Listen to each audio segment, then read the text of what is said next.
Welcome to One Way to Find Out, official podcast of Tinsley Performance. I'm your host, Cal Tinsley.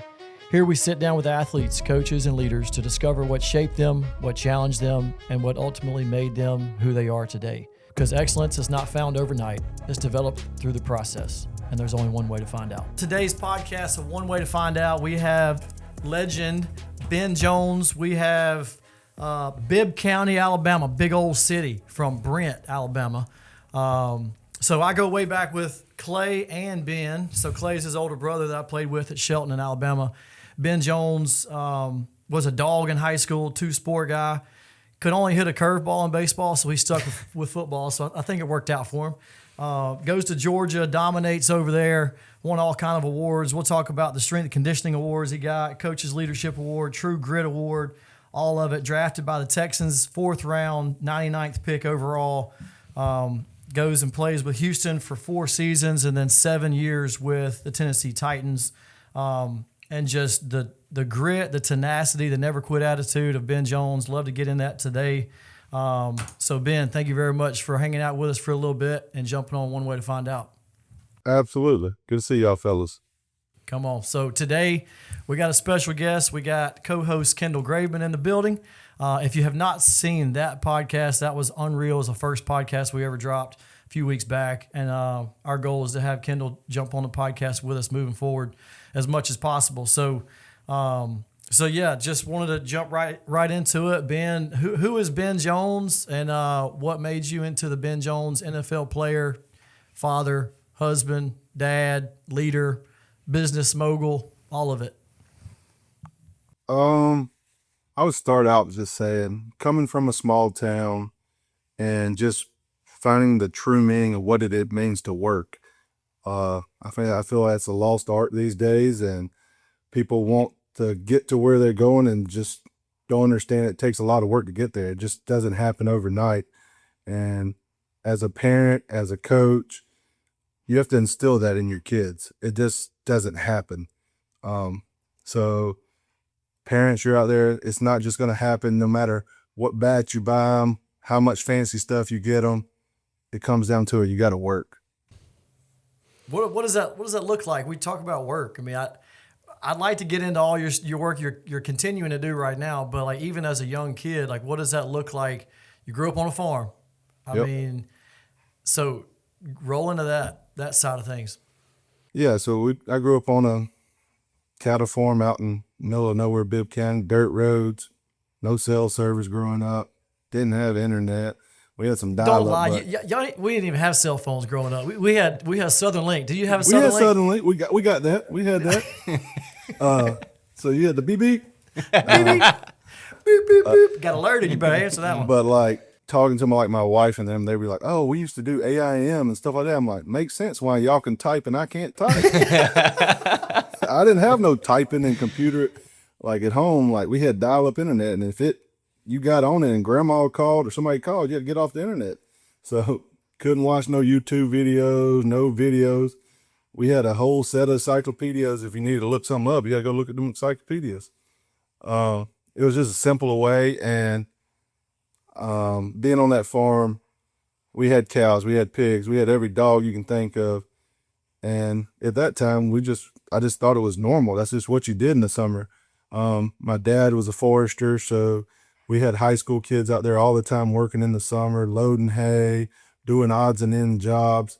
And they were like our babysitters, and we worked with them all day. So my mom would be doing the books for my dad's company, and we would be out there making their job miserable, throwing rocks, tackling them, doing all that. And it was just a way of life. Like one summer, me and my brother picked up sandstones all summer long in hay fields and just filled up 5-gallon buckets all summer long. They'd give us a cooler, and we'd go out there with one other guy who would drive the Ranger around, and we'd just pick up rocks all summer long.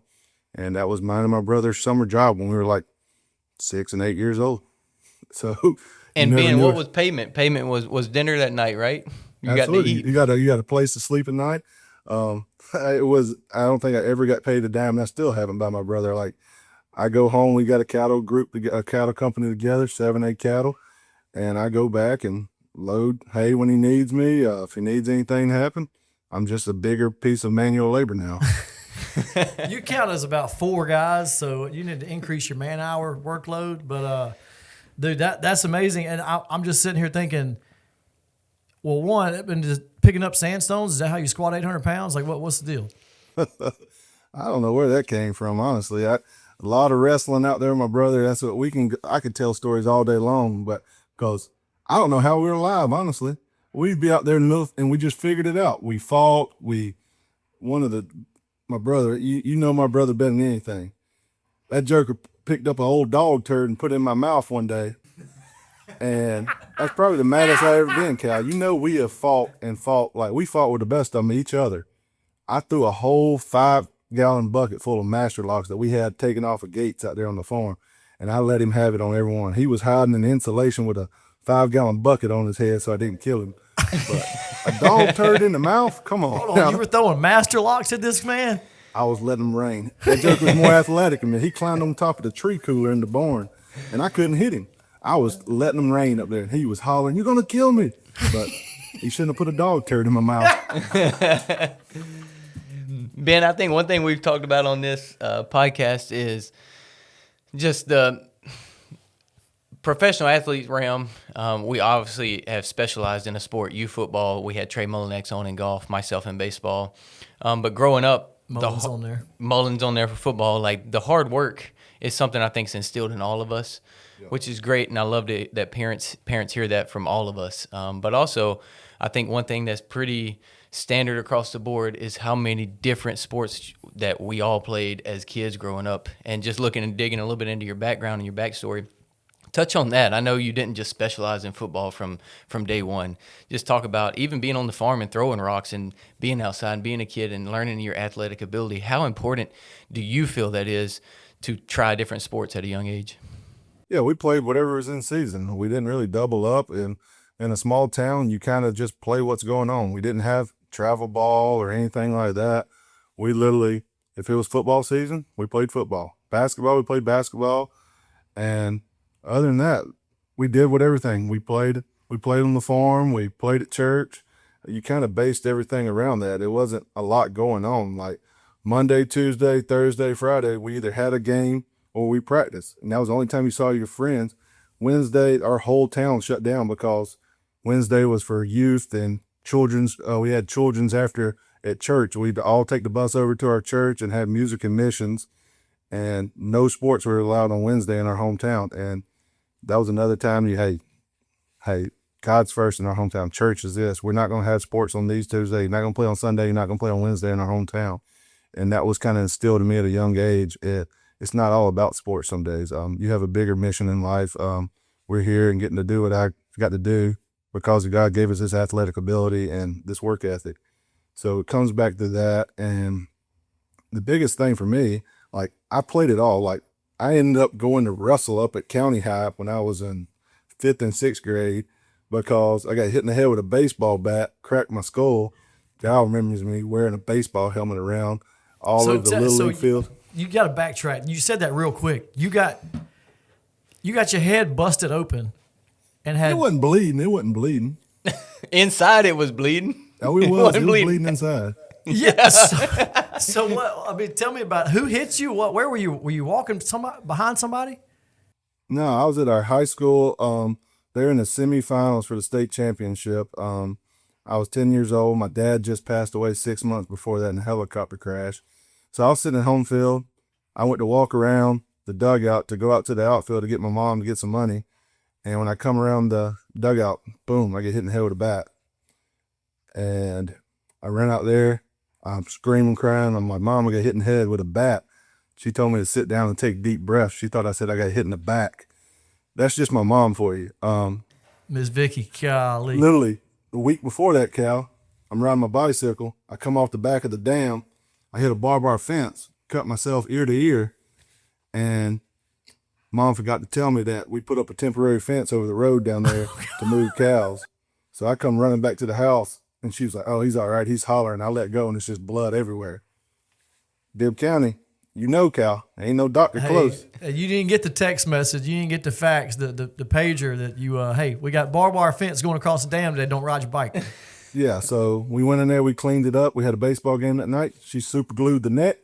I caught that night, and my brother pitched, and we won that baseball game. Dude, that's awesome. So We imagine got going kids into missing a full week because they got a cough right now.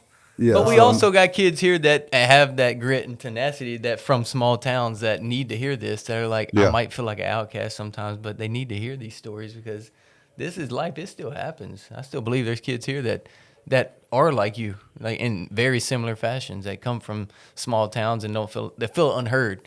But I think this is important for kids to say that, hey, look at a guy that's done it, been there, done that, and came from middle of nowhere working on a cattle farm. It's huge. Yeah, so imagine showing up to the emergency room, you get hit in the head with a baseball bat, and they go in and do emergency surgery. They had a craniotomy. They had to drain the blood clot off my brain. It wasn't looking good because I'd been eating. You know, most time you're having surgery, doing all this, you don't want to eat so many hours. You need to be fasted. So it was a big risk. It was like 1 in 10 chance I could live here. So that was Hold on. stressful time for my mom. 1 in 10, you had a 10% chance of living through the surgery? You just don't know because I'd been eating, drinking, emergency surgery, dealing with the brain. They'd already put my mom in the room with the cross, like, hey, we don't know what this is going to turn out to be. And hey, God had a plan for me. So time out. Absolutely. So this is 6 months after Yep. your dad passed away. Helicopter accident, Yep. checking on some trees, doing forestry work. Accident happens. Like, go into that side and like not only like that time and memories, but like what that developed in you and Clay moving forward, and then just like your mom going through all that, and then all of a sudden your youngest son sitting there having brain surgery. No doubt. Definitely hard as a kid. My dad was our sports coach. He did everything. He was a deacon in the church. He was a guy we relied on. And, I get choked up a little bit. As a kid, you just don't understand. Like, how does something so bad happen to a good guy?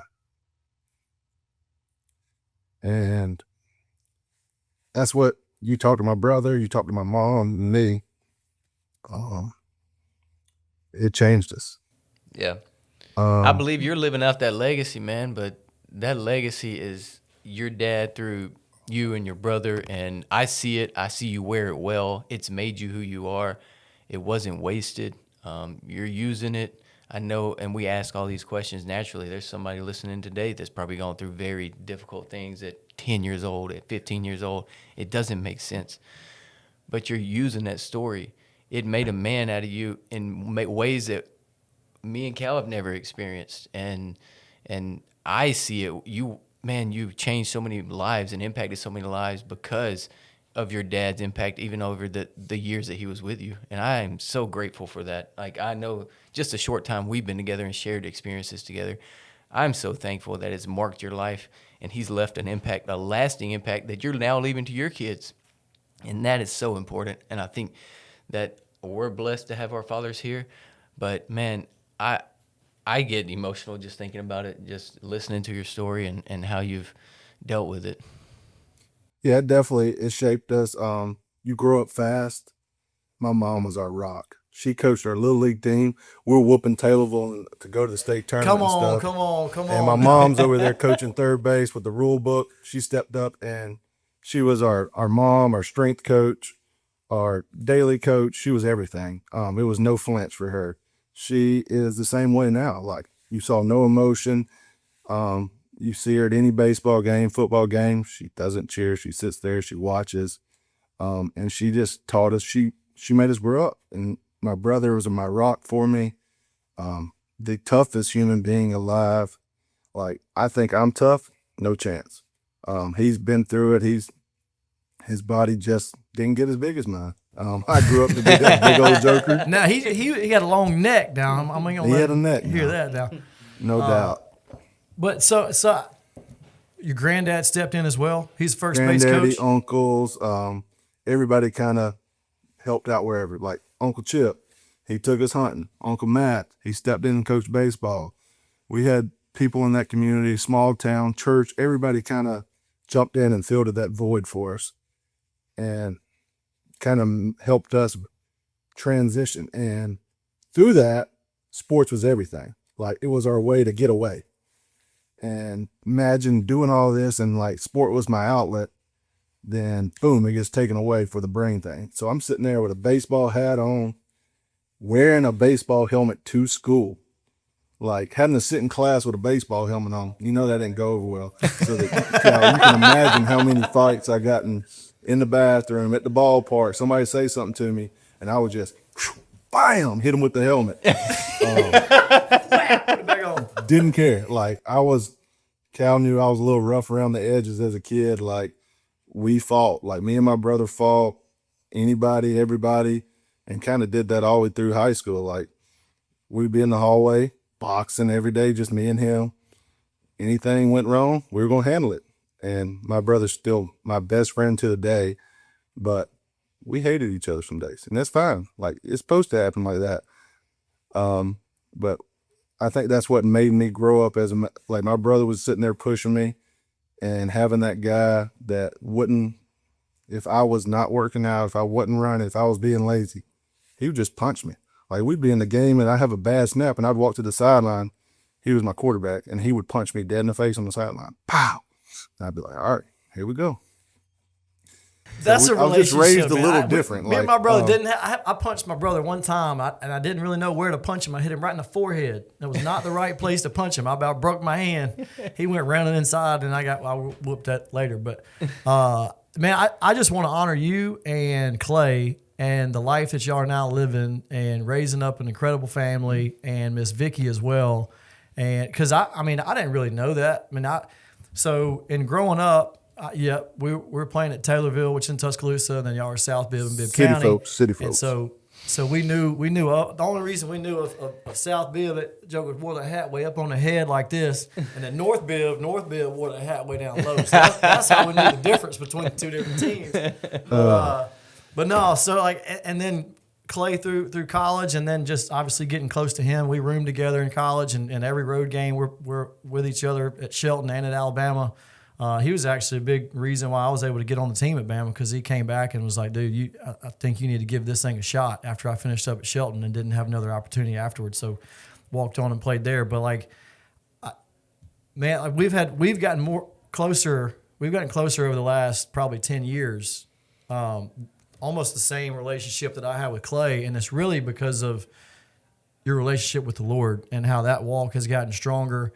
And like you were saying earlier, I think sometimes it does take time to understand the value of a dad in the home, what your dad was doing, the sacrifices he made up until you're 10 years old, and then now you doing that and living that legacy out.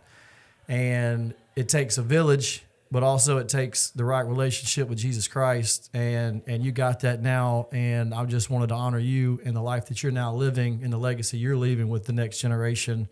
I think that has a ton to do with your dad and obviously Miss Vicky as well, and the whole village around you. Man, I appreciate it. It's definitely not easy. Like, you're trying to live it a certain way, playing for so long in the league, and you have every resource that you want to have, and you're still trying to instill that into your kids today. So like, the other day we went and put together a batting cage, or, hey, we're going to go down to the farm and we're going to work. Like, sometimes my kids give me the hardest time. I'm like, we're not watching TV unless we're playing some kind of sport or being outside. You got to earn that TV. TV is not given. We're not watching it. Love that. And they be in there doing squats, doing stuff, trying to get ready so they can watch some Danny Go on some YouTube. Yeah, right. My son would be like, hey, let's get up at 6:30. Let's throw this baseball, do all this stuff, so I can watch Outdoor Boys on YouTube. I'm like, all right, we'll do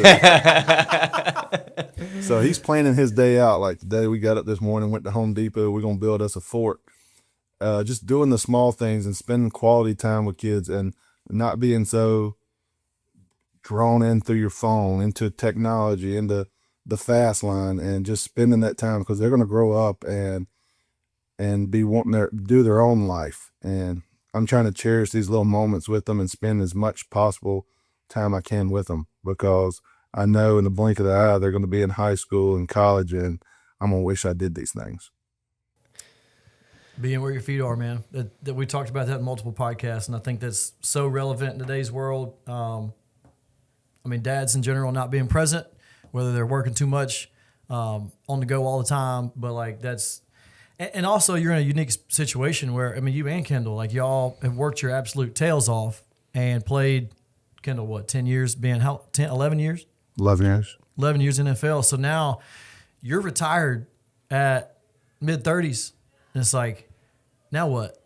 And like, coaching the kids' little league teams, and you're working at Innsworth now, and just giving back in multiple scenarios, and also in the NFL. And I mean, I guess we can go ahead and get into that, but like, well, let's go back. I want to kind of take that road trip from Bibb County to Georgia, and then from Georgia through the NFL, and then we'll get into like the recruiting side, and then I love what you're doing right now with the Patriots. I believe you're still doing it, and get into that in a little bit. But like, take us back to the recruiting side. Like, you're at Bibb County, small school. Your brother been drafted out of high school, then he goes and plays at Shelton State for a little bit, and you're still at Bibb County. Like, what's the recruiting look like for you? How many schools were after you? How'd they see you? All that. Yeah, so high school is weird for me.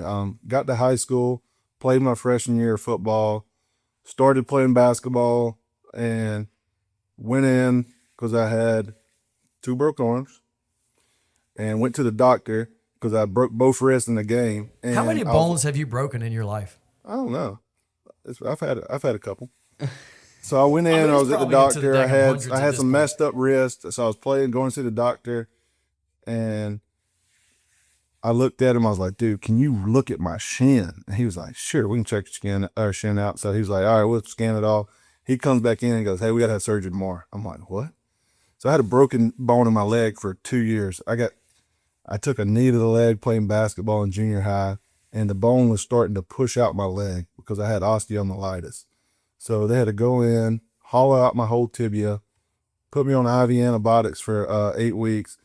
And I was like, it's happening again. They're taking sports away. I feel like I was just trending up, like getting in there, getting to play as a freshman on varsity in football. Like, baseball is right around the corner, made varsity. And I was like, all right, it's trending in the right way. Then this happened. I was like, why me? Like, as soon as something happens, I felt like my faith was always getting tested. And having that, and I'm like, dude, this is right in the middle of my growing. Like, is this going to mess up my growth spurt? Like, what's going on? So go in, they hollow out my tibia, put on all this, and I'm just waiting. So I missed the rest of basketball and baseball season that year. And I was like, they were like, this could be a year surgery, 1.5 years. You just don't know how long it takes to regrow your whole tibia. Like, they said it was like scooping ice cream out because my bone was just like decaying because I had a piece of bone broken off in my leg that was coming out. And my mom told me I had shin splints for 2 years. Miss Vicky, hey, mama. That's mom. That's mom for you. She always laughed. I mean, she was I kind of would right. have took you to I had shin splints. So had that, then went back to the doctor that July, and they were like, hey, his leg's healed. Like, this is crazy. Like, this dude heals. Like, we were thinking this is going to be a year recovery at max. And 6 months later, I was playing football. And that's when my mindset switched. Like, I'd had sports taken away from me, and I was like, if I can play, I'm not missing anything. And that was kind of the trigger for me. I was tired of not being able to play. And from that day on, I went 17 straight years of not missing a practice or a game. And I had 17 years? I mean, I don't think if you never played a sport or never played sports at a high level, like 17. Dude, that is unbelievable. I can't wrap my mind around Cal that. Ripken ain't got nothing on you, bro. But the things that got you there are so unique in this story of, you know, even your father and your relationship with your brother and how y'all loved each other, but the toughness that was ensuing and all the stuff you've already talked about up to this point, just like how it led to being able to do that for 17 years. And then at the end of your career, not missing games and not missing games in the NFL, the amount of stress your body went through because of moments in your childhood that built you, that's the only reason. And then the mindset that clicks, that says, hey, this is who I am. I'm going to be the toughest dude out here, and you ain't going to get me off this field. The stories you would tell Cal and I, bro, I couldn't fathom. I missed seasons because of injuries, and I missed time because of injuries. Dude, you the toughest guy I know. I know you say your brother is. I don't know your brother that well. Dude, you the toughest man I know. It's like unbelievable. And that's a testament. I mean, I think your biggest ability was your availability. And although you were very talented as a football player, if anybody can hear this, if you can just make yourself available by being tough and showing up every day and putting in work and never quitting and just one step in front and one foot in front of the other, no matter what the situation is at practice, and then showing up for your game, high school football kids, high school baseball kids, pitching through injuries. I know there's times where you get injured, you got to take a step back, and there's things that have to happen, and you have to take a doctor's help. But, man, that is so powerful, just being able to hear 17 years straight and like never missing anything. Yeah, you just find a way, and I got to give my mom credit. Like, I would be playing a high school baseball game, and game would get over at 9 o'clock at night, and she'd like, "Did you lift today?" I'm like, "No, ma'am, I thought I was supposed to pitch today." She'd be like, "Let's go lift." And we'd drive down there, and she'd spot me in the weight room. Or she'd be like, "Hey, have you ran today?" She'd wake me up at 10 o'clock at night. She'd be like, "Run to the mailbox." Y'all's mailbox is a lot closer in the city, Cal. That's that mailbox is way out there. That mailbox is a mile and a half away. Yeah. So it's like 8/10 there and 8/10 back. And you jump up and take off running, and she'd follow you in the car. Or you'd be coming in, and as soon as you turn on the dirt road, and she'd be like, "You want to get it in now?" I'm like, "I guess." We'd be out there running a mile in blue jeans, and that's why my brother can do anything in blue jeans. That joker go to the beach with blue jeans on. Facts. He did that on my bachelor trip. On the beach in boots and blue jeans. Didn't get in the water. Yeah, so you learn to work out and run and train whatever you had on. So you'd be driving in from Tuscaloosa getting groceries, and mom would be like, "Hey, get out the car, run." So she instilled that, like, there was no excuses being made. Like, you have a job to do, and if you didn't do it, she was going to hold you accountable. And that kind of molded us as kids that once we got off on our own, we didn't blink. Like, when everybody else needed somebody to guide them, to push them, we'd had it at a young age, and we could do it ourselves. And sometimes you just need some help and guidance, and it's okay to be tough on your kids. Like, the amount of times when I'm practicing with my kids, he cries. Like, you know what we do at the end? I give him a big hug at the end of practice and say, "I love you. And thanks for working hard." It's not always easy. Like, this is going to be hard.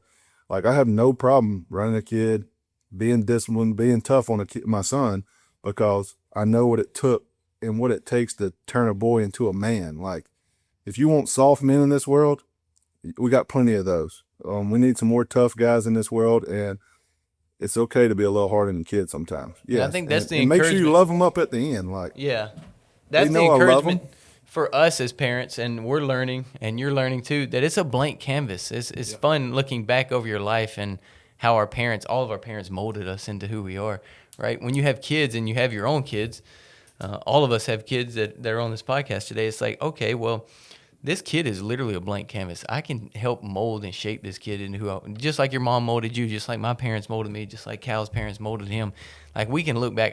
The further I get away from my childhood, the more grateful I am for No doubt. what they taught me. And I'm now realizing, and this is like epiphany in life, I'm realizing now that my 3 girls at home, I have one chance to do it. And that's what you're speaking on. And I think it's powerful for our parents and even the kids that come train here if any parent listens that trains here at Tinsley Performance, is like, you have an ability. We're going to help come alongside you in this weight room and help mold and create some toughness in the weight room.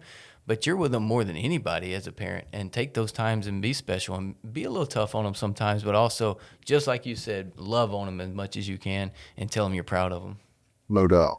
I think it all comes down to, I wrote down commitment, standards, and discipline. I think commitment just meaning you're committing to a process, and we have standards in place in our family. Like, if we said that we're going to work out 4 days a week, Miss Vicky's going to make sure that you're working out 4 days a week. If we're supposed to run 3 days a week, 4, 5, 7 days a week, like, it's going to happen because we've made our commitment, and my word is worth written in stone. Like, we're going to make that happen. I mean, I remember coming over to y'all's house. I believe me and Clay were playing at Shelton. Y'all had a weight room upstairs. This man had 600 pounds on the bar. I don't know how the house kept you upstairs and you didn't just go through the daggone floor. House was built different back then. Built different. And that, I mean, you built different. Golly, both you and Clay. But, like, I saw that, and I kind of heard that was going on. I'm like, man, that's not something that we did. Like, if it's getting back to the house at 10 o'clock, your mom was tired. Y'all were tired. You just worked. I mean, you practiced, but we made a commitment that we're going to get better and we're going to get it in. And so I think, talking about the kids side of it, I think I've seen a lot of lazy parents, lazy dads, not set those standards early on, and then it starts getting real rough towards the end. Not saying towards the end, meaning the kids are like grown and out of the house, because my oldest is 8, but like we're hanging around a lot of parents right now, and we're seeing it done not necessarily the right way. And I think the hard work side of it, the discipline, we have to carry that as well as parents, because it's a whole lot easier to just scroll on the phone, sit on the couch, watch a TV show. It's like, nope, hey, we're not doing that right now. I'm going to get out in the yard. Like, I'm not going to work all day and then get to the house and be too tired to play with my kids, even if I am tired. Like, and that's the idea, and that's where Miss Vicky, your dad, growing up on the farm, all that just pays off into what you've created. Like, I go over there the same day. I hear you lifting upstairs. I'm like, we're about to crush food. Clay talks about, hey, we're about to eat some food. I'm going to show you how to actually eat. I'm like, oh, I can eat. They had 2 casserole dishes. I had 2 plates of food. I was like, I just crushed. They ate both I thought that was food for the week. That's how we usually cook at the house. That's casserole dishes, and that goes throughout the week. Not at the Jones house, but every meal was like that for us. We woke up, it would be an omelet in the morning, some kind of breakfast. She'd have a sack lunch for you, for my brother, because he was always trying to gain weight. For me, I was trying to eat healthy. So she would have a foot-long sub with grilled chicken, whatever you wanted on it. Clay would have a boost shake, all his other stuff throughout the day. Then you'd have another thing to eat before practice. So she knew it growing up, like, hey, this is how you fuel your body. If you want to be good, you got to put the right stuff in it. And she was on it. Like, a lot of people wasn't on it back then, and she was all dialed in to. I have so much respect for that. She would cook a huge turkey every day or once a week, and she would just rip it all up, and that she'd make turkeys for the week. Next week, she'd be a huge roast, and we'd eat roast beef that week. So it was all stuff that she could cook. We didn't go out to dinner. Like, growing up, I went to college, and the nicest restaurant I'd ever been to was Outback. Like, I had no clue. Like, and the only time we went to Outback, Cal, was like Mother's Day or some like big thing. We'd all go up there after church as a family. Like, I thought Alice Springs chicken was the best thing you could get. Yes! Like, I thought that was like unreal. We didn't really go to fast food because Mom's like, I can make that at home, like a lot better for you. So all we had was the Twix. We'd go there every once in a while before a football game. And you had Sawmills. Cal knows Sawmill. And that's about it. You could stop by McDonald's or Wendy's. But other than that, she was like, I can make you a hamburger at home or cook you up some fries in the fryer. But she would bake them. She wouldn't even fry them. She'd get all healthy on us. Yeah. So talk about, here's what I'm interested in and going into, obviously, the skill set you had on the football field was amazing. And you were getting noticed by different people. And then you commit and you go to Georgia. I want you to talk about when you got to Georgia, everybody on your high school team, you had earned the respect, and they all knew what we're talking about right here. I know you as a person, and I was a lot similar, Cal's similar too, that once you get to a new place, it's a whole lot of new faces, and you got to prove yourself. But when you prove yourself to be a tough guy, you prove yourself to be somebody that's resilient and going to show up every day and practice every day with toughness and never quit. People don't see that when you walk in the door. They don't know you. Obviously, a coach probably took a liking to your skill set, and they probably had an idea of like, hey, this dude's pretty tough. But then you got to go reprove yourself to a whole nother group of guys. And then you go and you prove yourself to you got to prove yourself to a whole nother group of guys when you get to the NFL. And then you got to go to another locker room and prove yourself. And you feel like you got to keep doing it. So just talk about what were some of the things that go through your mind, and how did you keep proving yourself through actions? Like, what were your big things going through that to say, hey, I'm going to be a leader by just showing up every day? Yeah, I think that was when I got to college, they probably thought I was some weird country bumpkin, some mythical creature, because when I went in early, I graduated high school early, got there in January, And they moved me in with 3 guys who'd been there for a year. And I went to bed at 9 o'clock, got up at 4:30. Didn't have any way to get around campus, so I just got up and walked everywhere. So, and I remember at night, and they'd be like, I could hear one of them like open up my door, and they'd be like, he's asleep.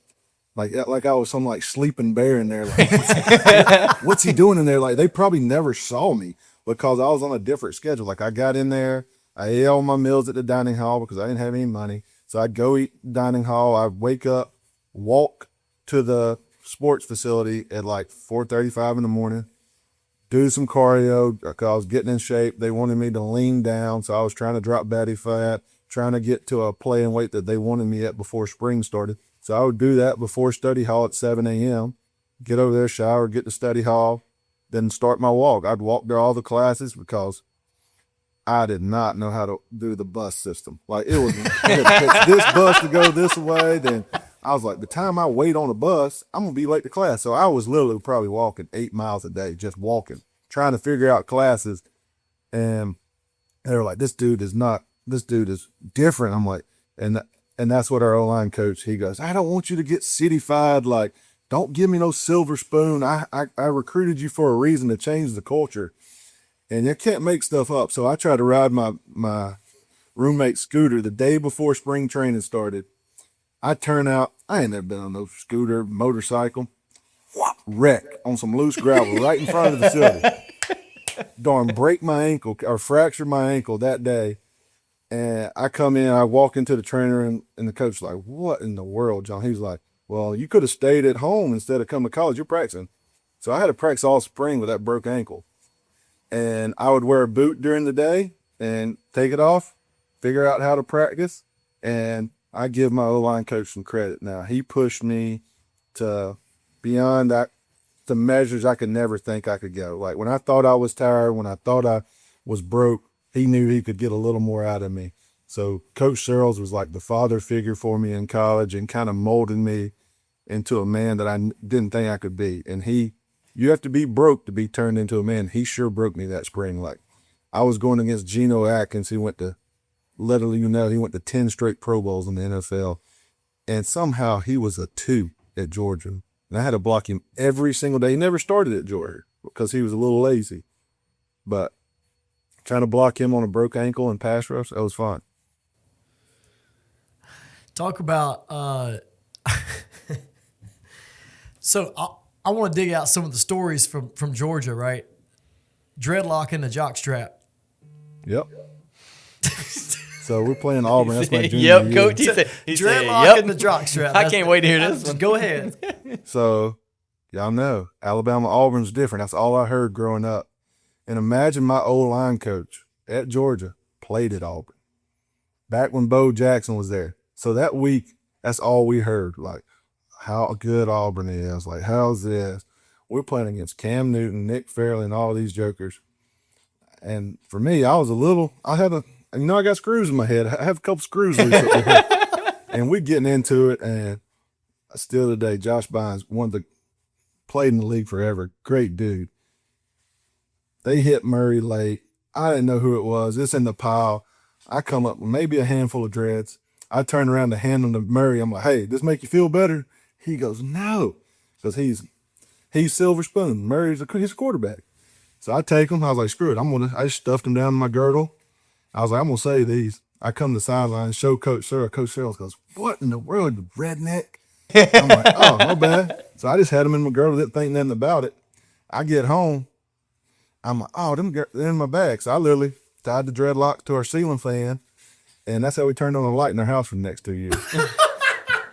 The amount of people that came in our house and looked up and saw the dreadlocks, because they were like, wow, Ben. I'm like, but nobody gonna say nothing to me. And my roommates knew how I was. They're like, yeah, them things are staying there. We're not taking that down. And I think a person bought our house after that, and those dreadlocks are still hanging up in there. This man don't play. So the picture of you with the grass in your mouth against Georgia Tech, tie that one in, and the house you bought a few years back and what you told the realtor. Yeah, so Georgia Tech my freshman year, didn't know much about Georgia Tech, didn't watch them growing up, didn't know it was a big rivalry, honestly. We lost to them my freshman year, and it was They tore up our hedges. They put the hedges in their mouth. You talking about, then I was like, oh, hated. From then on, hated. Don't even say their whole name, it's just Tech. They were going to the ACC championship. We had a rough year. I think we were 6-5 going there. We had to go play at Shreveport, I think. That's a fun bowl game, FYI. So our whole goal was to go to their house the last game of the season and ruin them. And they were all triple option, run the ball. So our whole thing was we're going to run for more yards and we're going to dominate the game. We whooped them. Like, we ran the ball up and down the field. So they didn't have hedges. It's just a bunch of nerds there. So I kicked up their end zone and I ate their grass in their end zone. I couldn't talk for about a week because I swallowed so much dirt it cut my vocal cords. But I had that piece of grass that's set in my room, so I could see that piece of grass yellow in a bag. We got the picture pulled up right now. Oh my gosh, bro! Look at all this grass, Bro. Yeah, so I had a lot of dirt in my teeth. If it was been an NIL, well, I probably could have got some deals out there. I could have probably got a free dentist all the cleaning. sod farms. I could have got some stuff out of that, but it took a little while to get that yellow paint off my mouth. But we had that piece of grass in my room. I sat in that dorm room, and if we ever needed to be water, we could take it out there and pee on it. But that's how much we liked it. When you have a rivalry like that and you lose to your rival, you understand it, and that means something to you. And we took it a little overboard probably, but I hated them. This man was about to purchase a house, had a theater room in it, in the colors of Georgia Tech. He said, I'll pay for the house, not pay for that room. Take it off the price. I hate it. Like, I looked at it, I was like, I can't buy this. This is the wrong color. It's all this gold stuff. I was like, oh, we got to repaint everything. Like, that'd be like, Cal, you going in and they have an Auburn room. Like, you going to just sit there and have War Eagle looking at orange all done? No chance. Ain't no way. They took the price off. He bought the house. Yeah, of course. That's good negotiations too. So this man tell me like the most money you made on a bet in the locker room. This man was eating bugs, drinking the daggum hot tub water. So my rookie year, my financial advisor calls me and goes, hey, what's going on? I'm like, what you mean? He goes, you ain't swiped your credit card, debit card in like 6 weeks. Everything good? I'm like, yeah, why? He goes, I was like, I'm living off cash. He's like, where you getting cash from? I was like, these dudes rich. I'm like, what do you mean? So I go in as a rookie. They're like, you won't do that. I'm like, for how much? They were paying me like $2,000 to eat a cockroach. I would let the cockroach run around my mouth, eat it. I didn't care. They were like, oh, try this. I'm like, sure. sure. They were like, you want to drink hot tub water out the toe things. I'm like, what are these toe things? They're like, oh, that's for guys who have to put them on their toes when they're cold in the cold tub. So I was scooping water out there. No chance. And like, we had guys standing up in the hot tub, peeing in the hot tub while I'm scooping it up because they got the pot up to like $5,000. I was like, yeah, I'll do that. Then the best one was, what was that? I think it was around like Memorial Day. And so I get in there and they were like, I take a drug test, and we just had a hard day. I looked it up. It looked just like Dr. Pepper. And I remember those guys, Cush and JJ, all those guys were like, no chance you drink that. They were like, I was like, how much? They were like $10,000. I was like, I ain't gonna lie, that piss was hot. It tasted like it was not good, guys. That taste, and they wouldn't let me drink anything for an hour. So just having that taste in my mouth, but it was worth it. Oh, that was part of the bet. You couldn't even couldn't rinse it down. So I had to just let that. I had to do my whole test. So I go to the next station of my physical was dentistry, making a mouthpiece. They're like, "You're good. Come back next week." Carry on. Carry on. You're good. You're good. The hardest part was having to redo a drug test because I was so dehydrated and I couldn't drink anything. So I had to finish that drug test. They were probably thinking, this dude's liver, his everything's messed up. This thing's terrible. He's so dehydrated. But I was like, you're just giving me money? I'm like, yes. So I made a lot of money. And you know it's bad because my wife was like, I walked home. I always walk in, say, hey, how's your day? Give her a kiss. And I walked in, walked straight to the bathroom, brushed my teeth. She's like, what'd you do? And I'm like, you don't even want to know. She's like, you ate your poop. I was like, nah. I ate your poop. Like, she went that far. Like, she was like, I know you did something for some money. I was like, we're going to take us a good trip. And she was like, oh my goodness, man. She was like, well, at least you brushed your teeth and it was your own, not somebody else's. So she knew what she married. Dude, I think the camaraderie, the stories, that's what builds teams.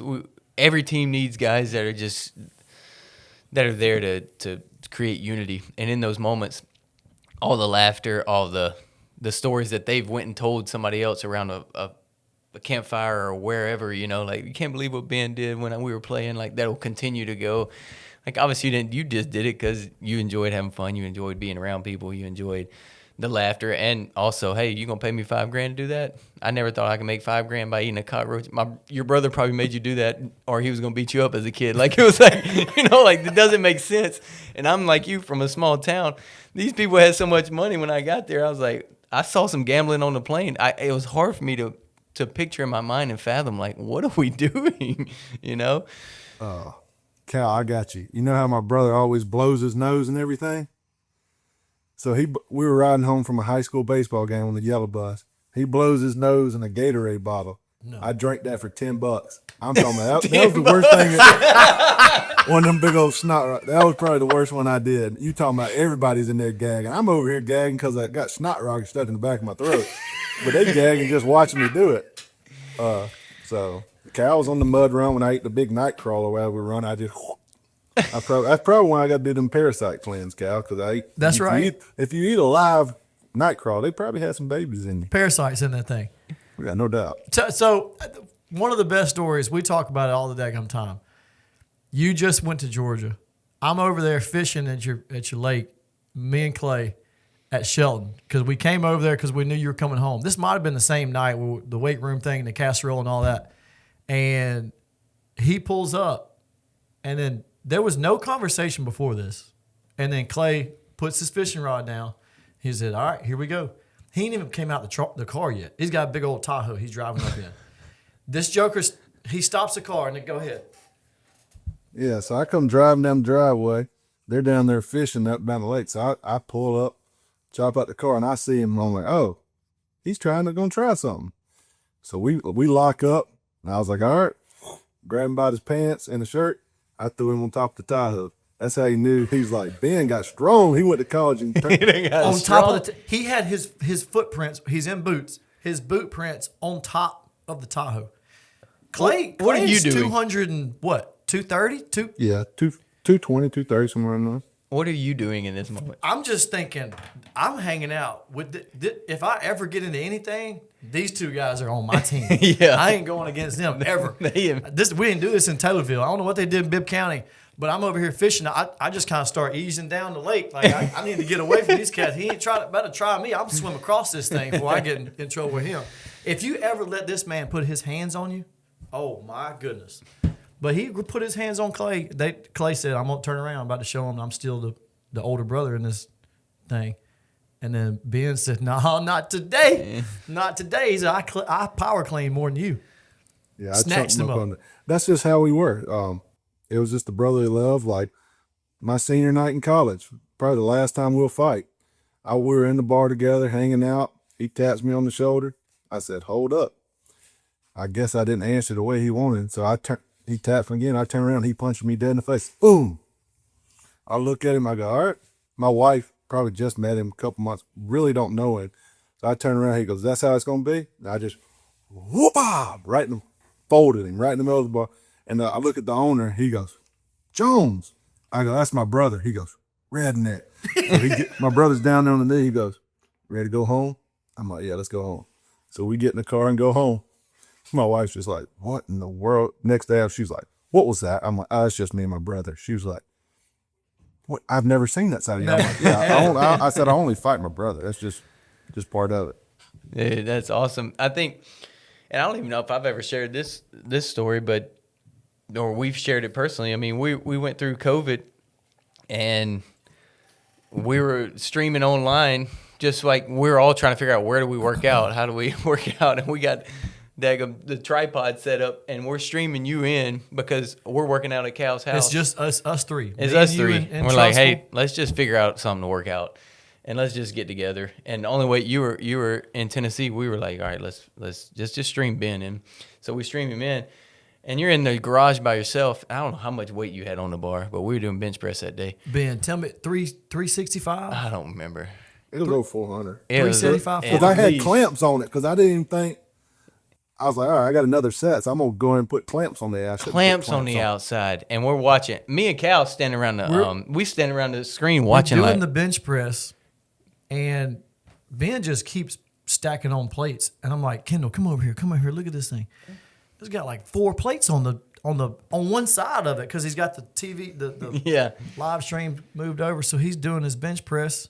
Like, go ahead, Coach, and then he gets the thing, and at the bottom you could tell something had a little hitch in it, and then he got it up and he racked it, and you sat up on that bench and you grabbed your pec, and I said, and he ran out, and he was out the screen, and you could tell something was wrong, and I was like, dude, you tore your pec on that first move going up, and you still got that thing off your chest, and I said, oh my gosh, you were in the doctor's office texting us, you were in the doctor's office 2 hours later, and getting the MRI and being like, you kind of thinking Cal because you're like, hey, at least I don't have to go through spring practice. Two things. One, I'm sitting there, we're live streaming this. I'm like, I don't know what's going on. He grabs it, runs off the screen. Me and Kendall look at each other like we can't do anything to help him. No, like, we're in Alabama. He's in Tennessee. It's like 5:30 in the morning too. Yeah, it's early. I can't call us. Well, I don't have anybody's number. Like, what are we gonna do? She just had a baby. Like y'all just had one. In March. So it's not like she can come out there and like do a whole lot. And then when he comes back into the screen, he's like, man, I think I tore my pec. I'm like, dude, how much weight do you have on the bar? He's like 400 something pounds. I'm like, well, yeah, that'd break everything if I tried to do it. And then thinking back on it, he had clamps on the bar. Yeah. And it was like one way to find out is what we say. Like, you got to get that bar to the rack because there was no one literally. That would have been the worst thing ever to live stream that. And then he'd just be stuck under the bar. I'm going to call 911. Like, y'all got to get this man's house quick and bring some big dudes to get this weight off his daggum chest. But then I'm thinking, all right, well, I messed this man up. He's about to go to camp in a little bit. So we ruined your 17-year streak, didn't we? No, I didn't miss practice. Oh, that happened week before Memorial Day, and I figured out a way, and I didn't miss a game that year.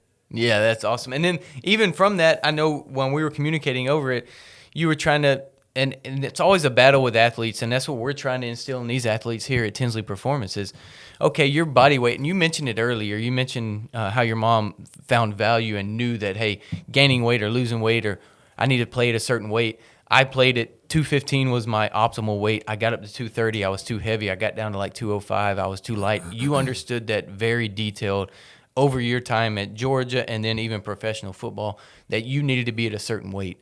And it takes a little bit of experience in playing with it. But one thing that really was you were going into camp, and I remember you were like, man, I love sweets. I just, I'm fasting. I'm trying to lose weight. I'm trying to be down. And I'm like, what are you doing? And my guy said, I'm just having a peppermint to get rid of my sweet tooth. And it stuck with me. I've never shared that with anybody, but it resonated with me that there's one, you never made an excuse of like, oh, I love sweets or I love to eat and I can't control my weight and I can't do it. No, you said, I'm going to be disciplined enough to just have one peppermint and I'm going to lose this amount of weight. And this is how I'm going to do it. You laid out a plan. You said, it's easy, just do it. And it stuck with me that, hey, you can, in the world of football and looking at you and how big you are, you can still value the weight aspect of it. And that's what we're trying to tell kids. Oh, my metabolism's too high or I'm not able to gain weight. I hear that all the time in here. No, that's a lie, honestly. What you're really saying is I don't prioritize it enough to do it. And one thing that I did respect out of you, and I've always respected and I want to say to you is like, thank you for instilling in me and helping me, even in my professional journey, to see that there is value in being able to just say, I'm going to do it and put my mind to it. Yeah, it's always a way. It might not be easy, but if you really want to be good and succeed at stuff, it's not going to be easy. Like, you got to push the limits. You got to have a plan. You got to stick to it, because if you're trying to be the best of the best, it's only 32 centers in the league. Like, and everybody's trying to get your job, get your money. And I'm trying to provide for my family, and like nothing was going to get me off that field, missing a practice, missing this, if I could provide for my family. Yeah. Give me that specific nutrition plan. I know you kind of went through a little cut pretty much every year going into camp. As a weight you had to make. Like, you had that mapped out. I mean, and you're super cerebral. People think you're just a country bumpkin, probably how you kind of presented yourself. Like, you showed up late, you were the first one there, last one to leave. You're the center on the field. Like, if people don't know that, like that's the quarterback. I mean, you know every position. Lineman asking you questions, going up to the line, telling them what's going on, talking about you can feel what the defender is going to do based off of their white knuckles or whatever on the ground, like all that kind of stuff. Go into the nutrition plan and give us specifically what that looks like for you moving forward throughout your NFL career. So it always changed from like spring, I would be like, you would get your weight, but I was never at weight in the spring because I was like trying to gain muscle, trying to do that. So I would just have an open relationship with our trainer. I'm like, hey, I'm trying to get as strong as I possibly can here in the spring. Like, yes, I'm going to be 5 to 7 pounds over in the spring. He'd be like, okay, you're going to drop that before? Yeah. I'm like, you can't find me in the spring. I'm in here this is where I need to be. This is the amount of calories I'm eating so I can get as strong as I possibly can in the spring. Summer, I'm going to incorporate more running. I'm going to be dialed in to be in the best shape I can be. And during the season, I had I was so by the book by like Mondays. I try to like clean out everything from all the pills and stuff. I would be IVs. I would eat a certain way. I wouldn't eat a carb, wouldn't eat any sugar on Mondays. Then Tuesdays, I would ramp back up with more high red meats and vegetables. Wednesdays, we had weigh-ins on Thursday, so I would be like, I was my hard day of practice, so I'd get in early, eat my eggs and stuff. Then I would start like, hey, it's nothing bad until I weigh in. Like, I would eat a chicken breast for lunch and some hydrate. Then for dinner, I had it dialed in, but like, hey, this is exactly how much water I can drink. This is exactly how much protein I can have that day. So I could weigh in, because they would want me at a weight. I'm like, all right, you want me to weigh whatever it is, 309, 312, whatever it was that year, but you want me to block a 400-pound nose. I'm like, I understand if I'm blocking a little guy. So, but they couldn't weigh me into the next week. So if I'm playing a Vince Wilfork who weighs 385, 390, I would weigh in at 312. And I'm like, all right, how do I get my weight to 319 to 320 by Sunday to give me a better chance of holding up to this big guy? Every pound matters by Sunday. And by the time I was at my end of the career, from Coach Rabel or his guy Stretch to our strength coach would be like, you look at it that much? I'm like, everything matters in this league. Like, I was so detailed and trying to find an advantage on every possible way. If it was from studying, like I was the first one there, like trying to study every aspect. Like my buddy LaJuan, like he was unreal athletic, gifted as all get out athletic wise, but he relied on me to know everything. So I would know every possible blitz they could have, every situation they could have in 2 minutes. I would be like just a walking encyclopedia for them. Like, damn, what we got here? Hey, alert corner pressure here. Hey, it's too high, guys off the hash. If we're in this formation, if they get in a bunch split, this is their check. Like, they'll go to craps check, which means corner to the boundary on this look. So I'd have all these answers for them. Like, hey, Taylor's like, what does that mean? I'm like, that means your end's pinching across your face, so you got to work up to the second level. So I would have all these calls built in for them to get them to make them be successful. Because if I knew it, great. But if I couldn't communicate it to the other 5 guys on the line, we sucked. So my whole thing was getting 5 guys to believe in me and trust me. I could have told those guys to pull on pass play and they'd have listened to me because they knew I put in the work. Like they trusted me with every call. Like Taylor's like, yes, his word's everything. Like, he's going to make the call in the game and we're going to live by it. And that's how I was at practice, because they knew I was going to be out there. I was going to make every call for them. I was going to study at every walkthrough. They were like, why do you care so much about a walkthrough? I'm like, because I don't know when I'm going to get this rep again, because this rep, I might get it one time all week and I want it to feel right because of the game. So I would do every rep full speed with the right hat placement, right hands. So if I had that rep in the game, I'd already done it in practice. And a lot of young kids take a walkthrough as the grab ass and display high pads and not work your technique. A walkthrough is, for us, was I don't have to get hit. I can do it full speed. I can do it and make all my calls, and it's honestly more beneficial than a live rep with pads on if you do it the right way. And that's when I turned from a good player to a great player, just by the demeanor at practice, the detail to work, and it takes some time to figure that out as a professional. You don't have to be the best. You don't have to be the best. You don't have to be the best. You just have to do what other people aren't willing to do. I've seen it. 10 years in the big leagues. You've seen it. We both lived it. We were not the most talented. No. You were drafted a lot later after a lot of people. I was drafted a lot later after a lot of people. But you have to be able to do, they call them little things, but they ain't little things.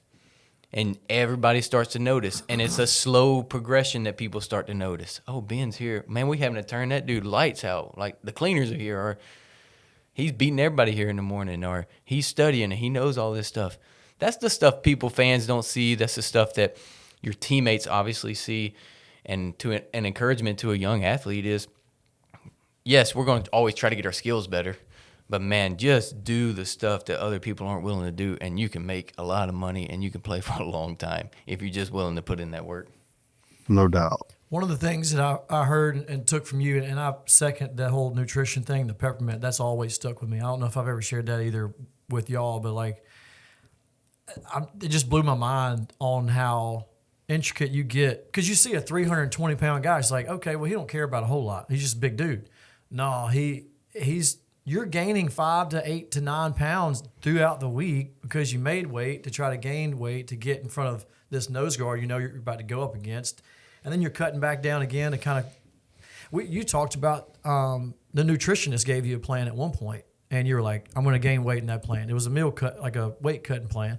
Yeah. And you did it for a few days, and you gained, and you're like, I'm going to do my thing. And they're like, okay. I mean, it's your job, your career, right? So yeah. She wrote me up this big plan like – you're not eating enough of this. I was like, ma'am, I've been doing this now for 12 years from college all with her. I know how my body works. She's like, well, you're not eating enough calories to have enough energy.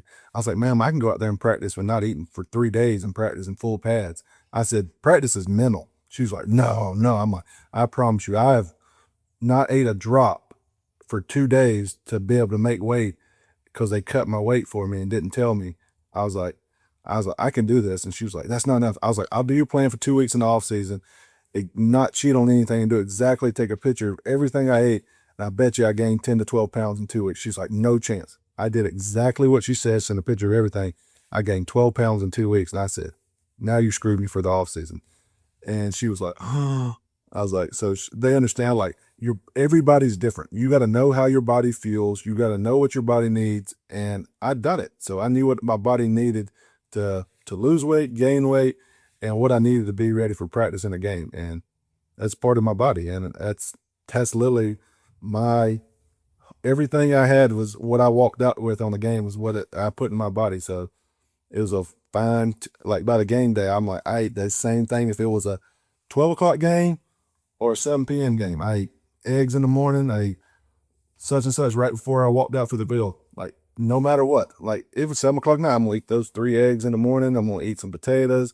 Like some people eating steak, pasta. I'm like, nope, I eat eggs. And if I knew I ate my eggs, I knew I was gonna go out there and play good. That is wild.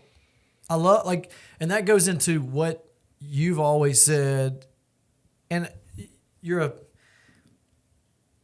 and Clay is the same way. Like, you present yourself like you're not super smart. You're brilliant, and that's why I believe you stayed as long as you did in the NFL.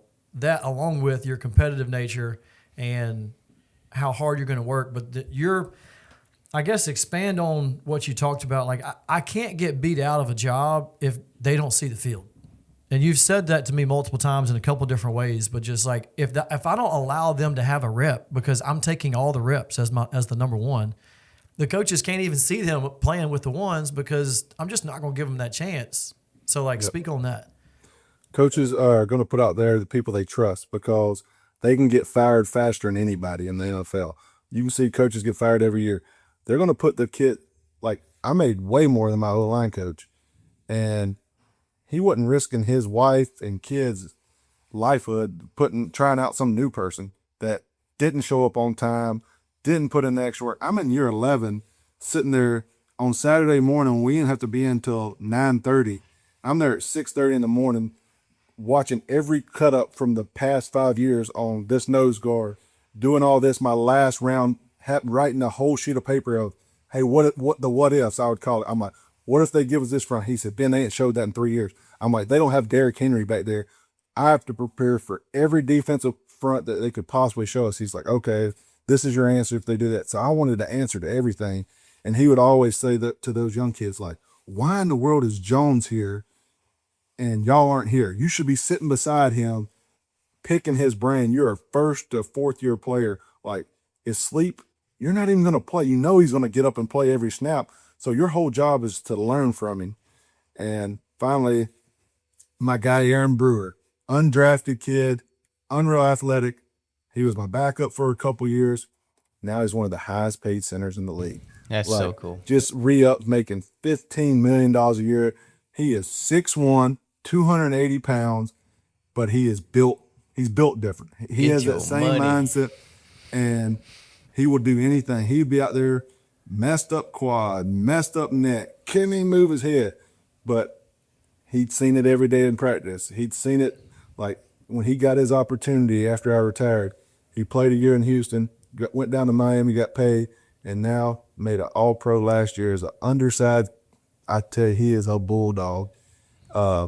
And I'm so fired up to see guys like that succeed, because I had a mentor like that when I got in the league that showed me how to study, showed me how to do life with a family, and seeing that transition and that for seeing it somebody else making the money. That's nothing makes me more excited to see somebody else get paid. Man, it's fun leaving a legacy like that in professional sports, but also, I mean, even kids listening to this may never get a chance to play professional, or they may just go to college. Like the hierarchy of being a senior and leaving that legacy and building culture and having the guy that you know is desiring that and has the in their heart to be able to do it, to grab and do life alongside of them and say, hey, this is how it's done. I'm going to teach you how at that size and at that weight and at your athletic ability that you can still go make a lot of money. I think that is so key for anybody to pass down some legacy, whether it be high school, college, or hopefully a lot of people that come through here in our community being able to go and play in the professional realm. So it speaks testament to who you are. It takes a lot of time, energy, emotional effort, because you got to dig into them having good days and bad days and not starting and complaining and just the whole thing of teaching how to be a pro. I desire to do it here. These guys come back in the off season. I want to, because it's more than just showing up. And in my case, it was more than having a good ERA or pitching well. It's the whole thing that encapsulates it that gets you to 10, 11, 12, 13, 14, however many years you want to play. If you're not a pro, it's very hard. You better be very, very, very, very talented. No doubt. That even to the day, like when you're talking about like pushing yourself and doing all that, I have dads that are on our little league team be like, do you just like pain? Like, what is wrong? Like, I'll send Cal videos of me on the assault bike. I just like pushing myself to get to, like, I still want to get to that dark place and see if I have it. Like, I love testing it. Like, I want to go until I can't no more. Like, I would do that for whatever it was, 20 years trying to get ready for a football game. And I just still want to know if I got it. So I'll get on that assault bike some days and just go to that dark place and FaceTime Cal when I'm about to die and be like, Cal, try this. Look, he sends me pictures and videos of workouts that are like, you can't even comprehend. You say stuff you're doing on the assault bike, and it's like, I just don't understand. I cannot complete this at all, ever, in my whole life, in the amount of time that you did it. I mean, and that, so a couple of things. One, Derrick Henry's interviewed, says you're the toughest guy he's ever played with. I mean, that, to me, that speaks volumes. And you can speak on that, but also into like you're done with your career. It's like, dude, put your cleats up and just prop your feet up and go relax and do your thing. And it's like you are continuing to train your body. Now, it might look a little bit different, but getting to that dark place because you have that grooved in you from a young age. We talked about that earlier, but like, why? Yeah, going back to Derek, Derek seen me go through some stuff in the games. Like, he understood, like, he'd be like, dude, what's wrong? I'm like, dude, it's just that day. Like, one game, I'm blocking somebody, my collarbone comes through and it's poking me in the back of the throat and it's making me throw up in the game. And I'm trying to get it back in because I'm not trying to miss. That was my whole thing. If I ever started something, I finished. Probably should have come out of some games. Like, I had some concussions, like I knew I had. I played through it. But I'd never started a football game and I didn't finish it. That was my way. Like, no matter what, I might not be able to get up the next week or whatever the next game is, but that day I was finishing. And I told them that my backups had the best job in the league because I wasn't going to come out. Like, when that thing come through and I'm on the sidelines trying to get that joker back in, it's hitting the back of your tickle throat and I'm puking. And people are like, Ben's got the stomach virus today. Reporters come like, I wish I had the stomach virus, guys. And every time I'd have to snap, it would pop, poof, and make me throw up on the field. And Derek would be like, dude, get out of here. Like, what's going on? Or I'd get rolled up and he'd be laying beside me and my knee would be out. He'd be like, what are you going to do? I'm like, we're going to get this knee back in. This MCL's blown. I'm going to go over to this tent. I'm going to get taped and I'll be back in. He'd be like, dude, no way you're coming back in. And I would find a way. I'd come out there and I'd pick his butt up after every play so he could get up and run again. It was just a mindset. Like, I would figure out practice the next week and how I was going to get to practice. But that game, I was finishing it. And it's just, if you had it wired in your brain, that's when people said, like, I'm like, you can't do what? Because you're sick and do your job? Like, I've played with stomach virus, played with the IV in and just taped it up because I lost 18 pounds because I had a stomach virus that night. And like, I'm not going to play. You sitting in an office and you can't go to work? Give me a break. That drives me up. Come on like now. When people tell me they can't do something on a house I'm building or something like that, or late to something, or tell me it's going to be done, it's not done, I lose it. Like, I don't go to house meetings and stuff like that. If I show up to a meeting, they're like, oh no, Ben's here. Like, you're over budget, you're late, you're doing something wrong, and I'm coming to wreak havoc. Because if you tell me you're going to do something, I expect you to do it. Because if I tell you I'm going to do something, I'm going to do it. So if I show up to a meeting, my wife's just sitting there like, oh, but Ben, stop. I'm like, I'll see y'all in 6 weeks. I'm not coming to another meeting till my wife tells me I need to come to a meeting. So it's just a mindset. And now, like, our coaches be like, Ben, why did you put up a batting cage from 11 to 3 p.m. and it's 115 degrees outside, heat index? I'm like, well, we had baseball practice this evening and I wanted that batting cage up. And all y'all working, so I had to put it together. And I was like, my son helped. I was like, as long as he would sit out there in the heat with me, I was going to put together that batting cage. If he couldn't have took it no more, we'd have went home. But he was perfectly fine over there, hitting some boards over there, tearing stuff up with his hammer. I was like, if he's willing to stay out here in the heat, I can put together this batting cage. Now, I got soft cow. I had to put on gloves. Them screws and the things were so hot I couldn't even hold the metal. It was burning me. Probably too small for them big old mittens that you got. I was trying to put up hands. them things. My hands were burning so bad because the metal was so hot. I was like, man, I'm getting soft. So I He was sent over me there. that picture, and I was like, why is that cage so small? He was standing over next to it. He was like, well, you got to realize I'm 8 feet tall and 350 pounds. The cage was 12 foot tall. I had to take my socks off, Cal, to hold the bark. I ain't had no gloves. I had to hold it with socks. So I think, like, people don't understand the toll that this takes on your body to, like, play as long as you did. I mean, you got smoked in the head as a 10-year-old too. So, like, and then you're fighting your brother all growing up. So maybe you're almost like petrified or calcified or something. Maybe you got scar tissue everywhere. I don't know what it is, but Oh man. like, speak to the process that you went through on your last few years of playing ball, your weekly routine, because there was IV, there was ozone, there was like hyperbaric chambers, oxygen. Like, what did you do in order to continue to play when your body was like at its peak? Well, maybe at its breaking point, whatever you want to call it. Yeah. So you're making your most money at the end of your career. When you feel the best and your body was able to move, you're making the least amount of money. So those first 4 years, you're making what I'm talking about, an eighth of what I was making at the end. And I wanted to keep making that money. I wanted to keep providing, and I wanted to keep playing at a high level. So I was going to the extreme, to anything I could possibly do to make my body feel better. Like, from ozone, they take your blood out, they pair it with oxygen, they put it all back in. So that cleans my blood. So it takes care of bacteria, fungi. Like for me, I had to take pain or diclofenac or Toradol on Sundays. Like I wanted to get that back out my system. I didn't want that sitting in my kidneys and livers and all the blood. I was trying to get everything back out.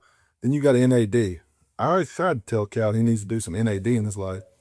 But you tell me it feels like you get kicked in the nuts. So Yeah, that's what it feels like. Your stomach cramps up, you get really hot, and it sucks the whole time it's going in. So I'd sit there, and then it turned into a competition. Like, how fast could we do it? Like, some of our guys, it'd take them an hour and a half to do 1,000 milliliter. Like, I was like, I'm trying to get this done in 10 minutes. Like, put it on there. I'd lay on the floor and watch Andy Griffith on my phone, and I you would just got kicked in the gonads. Oh, it looked like I was dead. I couldn't talk. I would just be there and I'd be done. And they were like, dude, you're done. I'm like, yeah, I'm going home. Y'all enjoy sitting there being miserable for an hour and a half. I won't be miserable for 10 minutes. And I'm going to go home, ride my scooter, and throw the baseball with my kids for the game. Watch out with that scooter. I'll push scooter. I'm on a little push. So doing that, I NAD twice a week. I would do ozone twice a week. Then I would do vitamin bag before the game because I wanted my body to perform at the peak level. I want to be completely hydrated, muscles ready to move, be limber, and not have any soft tissue work. Because if you're not putting the right things in your body when you're older, stuff's going to break down. So I was literally doing everything possible to be out there on the practice field and the games. And that's just what it took. That when I was young, I didn't need it. I would have loved to be able to do it to maintain and probably helped out earlier, but at the end I was like, what can I do to stay healthy? What can I do to be out there another day? Is it this? Is it yoga? Is it Pilates? Is it this strength program? Is it this diet? Like, what is my game plan to be out there? And whatever it took to get out there, I was willing to try. That's fun. And then transitioning, I think to finish, like you're in a new stage of life. I'm in a new stage of life. It's fun, but I think both of us never were able to win a championship. And it's like you always have that in the back of your mind. Like, I wish I could have. I wish, I know that's on your heart. I know it was on mine. I came really close to winning a World Series, got beaten Game 6, and it's that moment of being okay with it. Everybody wants a storybook ending. Everybody wants to walk off the field after they've won, celebrate with their family, and then go into retirement. It didn't happen. And now it's, okay, what am I going to fill my time with? Obviously, you have your family. And I think it's fascinating that both of us have jumped into some real estate. And I don't know if that's just naturally.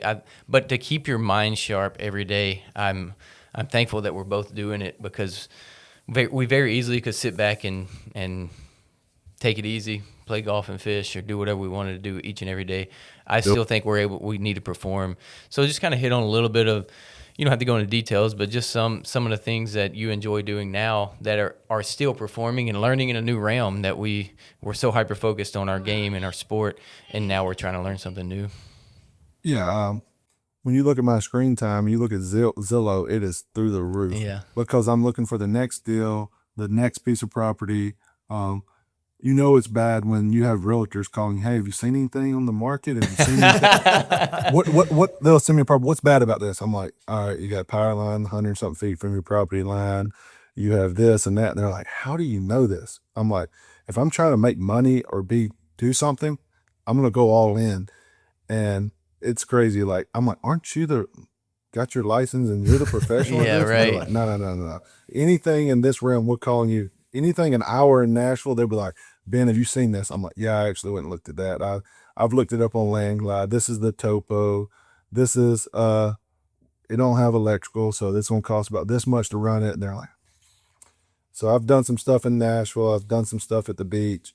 And it's something else to compete in. Like, hey, can I get it for this price? Can I put it back together for this? And can I make this? And we got a good team. My wife does all the stuff for me. She picks everything out. I find the land and the areas that I want to be in, and she does her thing on it. And it's a way to work with her since she ran the house with the kids and I handle work at playing football. Now it's just something we can do together, and it's hard. And it will test your marriage more than anything, trying to, hey, we got to be in this budget. We got to do this. do we really need this? Like, is this actually adding value, or is it just pretty? Yeah, Which for right. me, I'm like, I'm glad I listened to her, and she's stubborn just like me, because I would make that thing a lot less pretty and just by the numbers. But Yeah, she does it's a her good combination just to have some she does her basic. thing on in the back end. I'm like, I'm glad I listened. Yeah. I know yeah. you were very mad at me for a couple of weeks when I was Sometimes you trying need to to cut regrout. everything out. Sometimes you got to take all the grout out of the tile and put a new grout in. No doubt.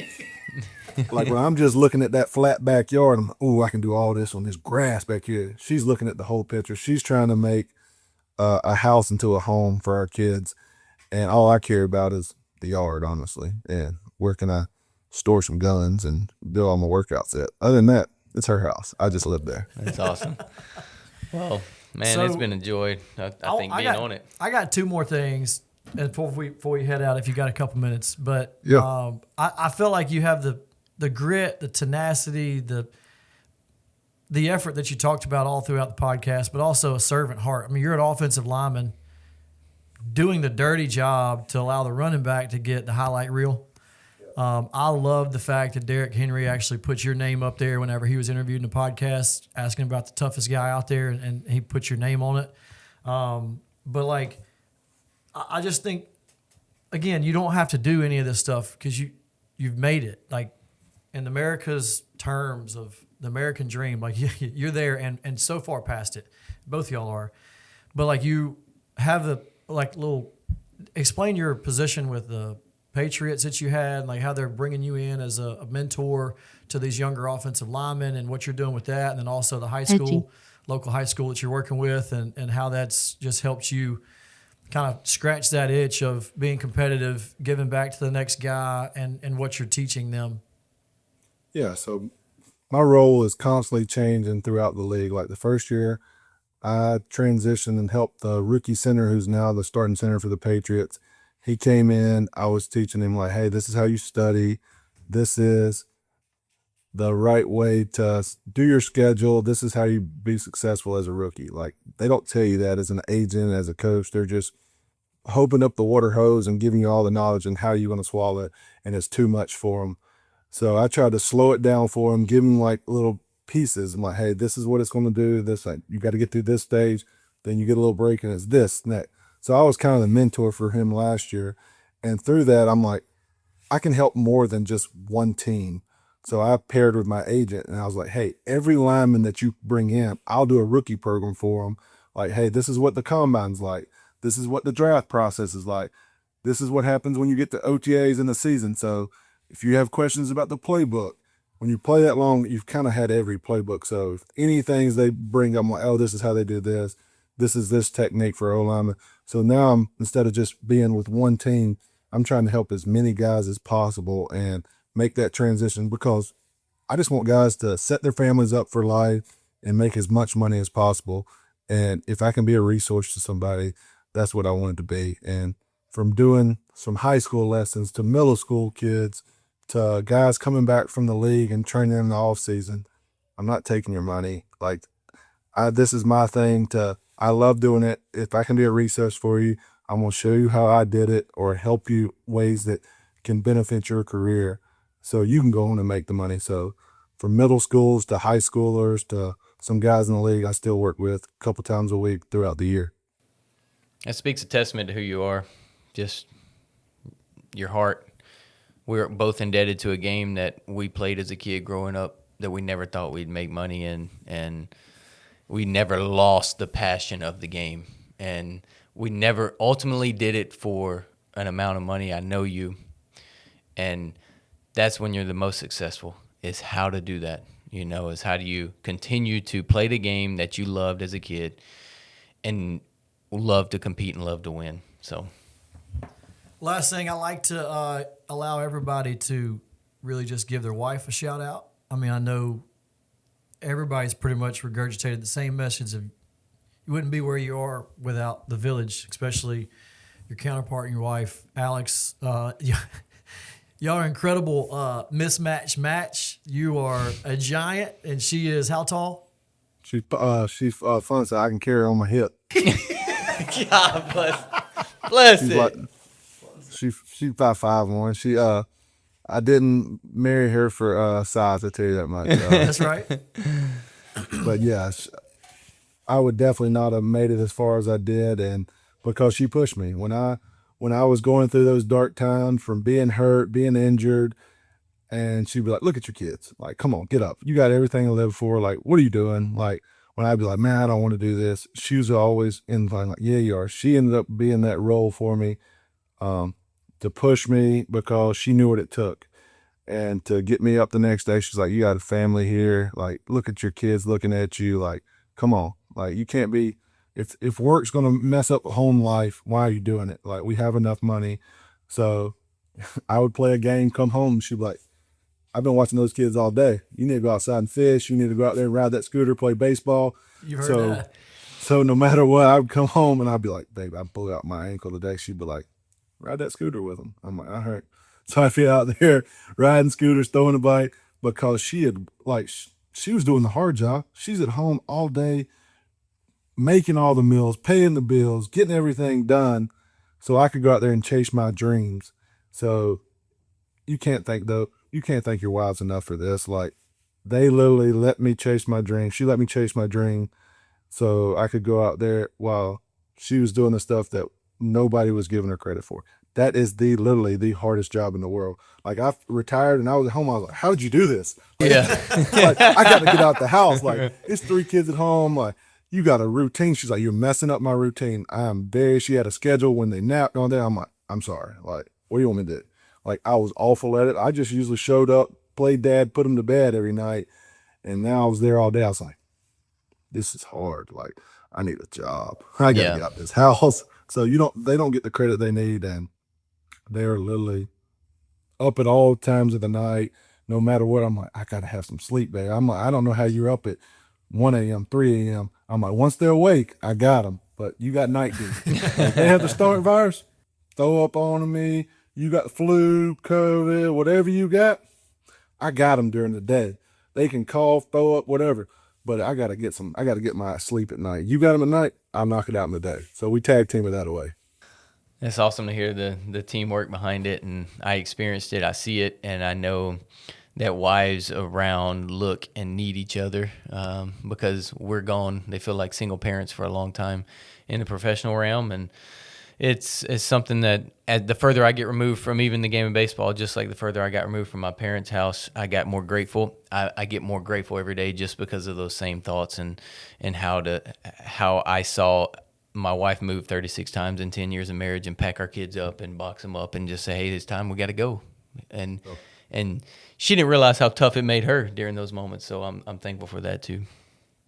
Wow. Well, Ben, thank you so much for your time. Thank you for sharing your stories. Hopefully the listeners got some nuggets to go with for their future and share this with anybody that they feel like needs to hear this knowledge, this wisdom that you were able to impart on us today. So I really appreciate your time. Thank you guys for hopping on and listening. If you like this message, if you like this kind of style and us jumping on and interviewing some pro guys and athletes that have been there and done it, like, subscribe, do your thing. You know how to make that happen on the platform that you're listening to right now. It would really help us out a lot to continue to push this message forward and share the life, the legacy, the tenacity, the work ethic of these athletes that have been through our program and some that have not, and then just proving the fact that, you know how it is. There's only one way to find out. No doubt. Ben, you're the man. Thank Good seeing you, boys. That was enlightening. That was awesome. That was fun to be a part of. I appreciate you.